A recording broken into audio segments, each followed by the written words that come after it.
afaan Ingilizii kamiyyuu isa malee baruu kan hin dandeenye qooqa barbaachisoo kan siif dhiyeessu gara Essential English Conversation baga nagaan dhufte. Ani ammayyuudha. Kutaa kana keessatti lakkoofsi bilbila keetii meeqa akka ta'e akkaataa ittiin himtu akkasumas lakkoofsota 1 hanga 9 ni barata. Lakkoofsa bilbilaa phone number kennuudhaaf lakkoofsota 1 hanga 9tti beekuu si barbaachisa. Jalqabaaf 1 hanga 3 haa barannu. 1, 2, 3. Itti aansuudhaan 4 hanga 6 haa lakkoofnu. 4, 5, 6. Itti aansuun 7 hanga 9 haa barannu. 7, 8, 9. Lakkoofsa 0 illee dubbachuu si barbaachisa. Afaan Ingilizii keessatti 0 jenna. Garuu wayita lakkoofsa bilbilaa namoonni kennan yeroo hedduu duwwaa jedhu. Oh. Lakkoofsi wal fakkaatu 2 yoo ta'e double dachaa jenna. Fakkeenyaaf 5 5 jechuuf akkana jetta. 5 5. Mee amma namoonni 2 lakkoofsa bilbilaa isaanii wayita wal gaafatan waliin haa caqasnu. Hi Justin, what's your phone number? It's 020 794 60558. Thanks. Yoo hubachuuf si rakkise hin yaaddeen shaakaluuf akka si gargaaru haasawicha addaan qoodna. Kan jalqaba dubbatte what's your phone number? Lakkoofsi bilbila keetii meeqadha? Jettee gaafatte. Kun gaaffii nuti afaan Ingilizii keessatti waa'ee lakkoofsa bilbila namootaa gaafachuuf itti fayyadamnudha. Gaalicha caqasiitii irra deebi'i. What's your phone number?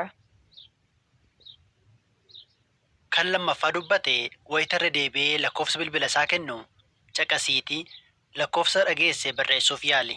It's 020 794 60558. Dansa. Lakkoofsa bilbilaa 020 7946 0558 barreessatu sirra tureyyuu. Kan jalqaba dubbatte lakkoofsa isaa waan ishee kenneef, kan lammata dubbate thanks galatoomi jechuun galateeffatteetti. Gaalicha caqasiitii irra deebi'i. Thanks. Gaariidha. Hangam afaan Ingilizii akka yaadattu haa ilaallu. Kutaa tokko tokko isaa afaan Oromootiin caqasiitii afaan Ingiliziitiin maal akka ta'an dubbadhu. Hayyee Justin, lakkoofsi bilbila keetii meeqadha?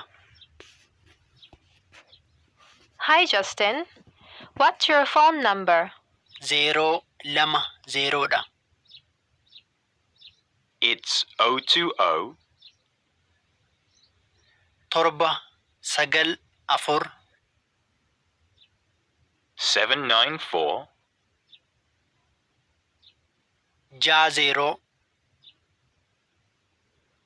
60 60 558 558. Galatoomi. Thanks. Gaariidha. Amma immoo haasawa guutuu dabalii caqasi. Hi Justin, what's your phone number? It's 020 794 60558. Thanks. Gaarii hojjette. Amma afaan Ingiliziitiin lakkoofsa bilbila kee dubbachuu fi lakkoofsi bilbilaa namoota biroo meeqa akka ta'e gaafachuu dandeessa. Hanga ammaatti waan baratte yaadadhuutii shaakali. Hiriyaa barbaadiitii afaan Ingiliziitiin lakkoofsa bilbila kee himuudhaan akkasumas lakkoofsa bilbila isaa yookiin bilbila ishee meeqa akka ta'e gaafachuudhaan shaakaluu dandeessa. Qophiiwwan Essential English Conversation dabalataaf yeroo itti aanutti walitti deebina. Nagaatti.